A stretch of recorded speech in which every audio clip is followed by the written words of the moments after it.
दौरान short circuit हुआ और एक छोटी सी चिंगारी धीरे धीरे भयानक आग में बदल गई। राम राम भाई सभी को, और मेरा नाम है गीता और मैं राजस्थान के जयपुर में रहती हूँ और उम्मीद करती हूँ आप सब अच्छे होंगे, स्वस्थ होंगे, मस्त होंगे। और स्वागत है मेरा एक छोटे से वीडियो में। और आप सब अच्छे होंगे, उम्मीद करती हूँ आप सब अच्छे होंगे। पर लेकिन भाई मैं अच्छी नहीं हूँ, क्योंकि जब से मैं इस घटना को सुनी हूँ मेरा मन तो बहुत दुखी है। उस रात आखिर क्या हुआ होगा? उस घर के अंदर क्या किसी ने आखिरी बार अपने अपनों का हाथ थामा होगा? क्या किसी ने दरवाजे पर लगातार दस्तक दी होगी? और क्या उस गर्भवती माँ ने अपने आने वाले बच्चे को बचाने की कोशिश में क्या खुद को नहीं संभाला होगा? यह घटना है 18 मार्च 2026 की। वह रात इंदौर के बंगाली चौराहे के पास क्रिएटर विजयेश्वरी कॉलोनी का वो 3 मंजिला मकान, जहां कुछ देर पहले खुशियां बसी हुई थी।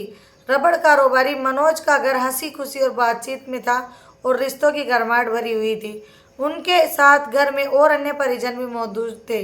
उनकी गर्भवती बहू सिमरन, जिसके पेट में एक नई जिंदगी पड़ रही थी, और पूरे परिवार में उस बच्चे की आने की खुशी को लेकर सपने संजोए जा रहे थे।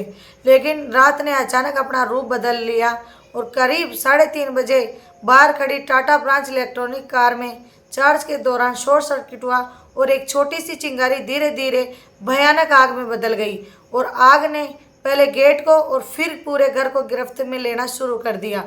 कमरे में धुआं आने लगी और लोगों की नींद डर में बदल गई और वो घबरा गए। घबरा कर बाहर आने के लिए जैसे ही दौड़े, तभी सबसे बड़ा झटका डिजिटल लॉक सिस्टम का लगा, क्योंकि बिजली जाते ही वह लॉक जाम हो गया और अंदर फंसे लोग दरवाज़ा पीटते रहे, मदद के लिए पुकारते रहे।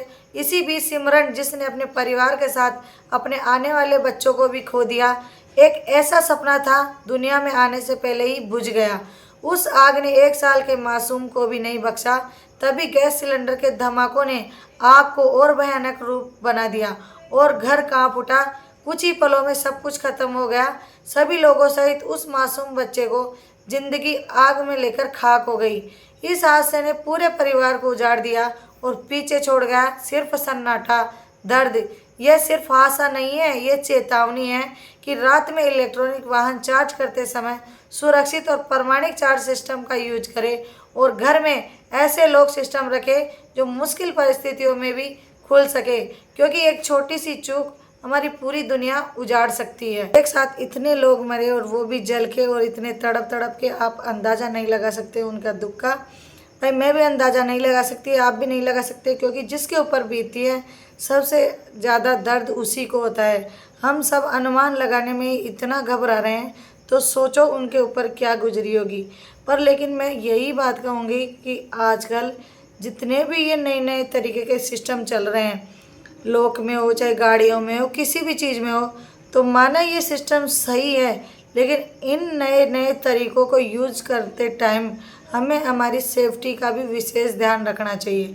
हमारी ज़रा सी लापरवाही हमें बहुत बुरी मुसीबत में डाल सकती है। और अगर ऐसा कोई सिस्टम हम यूज भी करें, तो आजकल जो बढ़िया और यूजफुल हो सिस्टम हो, उस चीज़ को हमें यूज में करना चाहिए। क्योंकि ज़रा सी लापरवाही, वही बात मैं दोहराऊंगी कि ज़रा सी लापरवाही हमारे लिए खतरनाक और जानलेवा साबित हो सकती है। अगर मान लो उस गेट का लॉक सही समय पर खुला होता, तो आज वो सब जीवित होते। हमारी कुछ लापरवाहियों की वजह से भी हम मुसीबतों में पड़ जाते।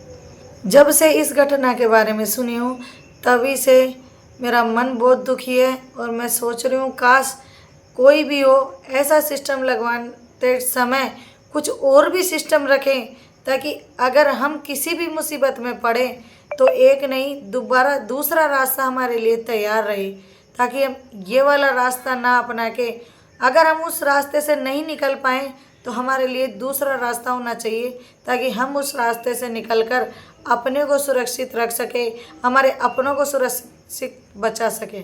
अगर उस दरवाजे में स्क्रीन लॉक का सिस्टम ना हो के कुछ और किसी और लॉक का सिस्टम होता, तो शायद आज वो सभी घर वाले जीवित होते। तो हमारे कुछ नए नए सिस्टम यूज करने की वजह से हम खुद मुसीबत में पड़ जाते हैं। ऐसा नहीं है कि हमें यूज नहीं करना चाहिए, यूज करो, लेकिन उसके लिए सेकंड रास्ता भी अपना के रखो ताकि हम मुसीबत में पड़ जाएं तो उस रास्ते को अपनाकर हम सुरक्षित रह सकें। हमारे लिए एक सबक साबित है, हमें इस घटना से सबक लेना चाहिए। भगवान उन सबकी आत्मा को शांति दे। मेरा ये वीडियो बनाने का मकसद यही है ताकि भविष्य में किसी और के साथ ऐसी घटना ना हो, आप ऐसी घटना से बचें। इसीलिए मैं इस घटना पर वीडियो बना रही हूँ।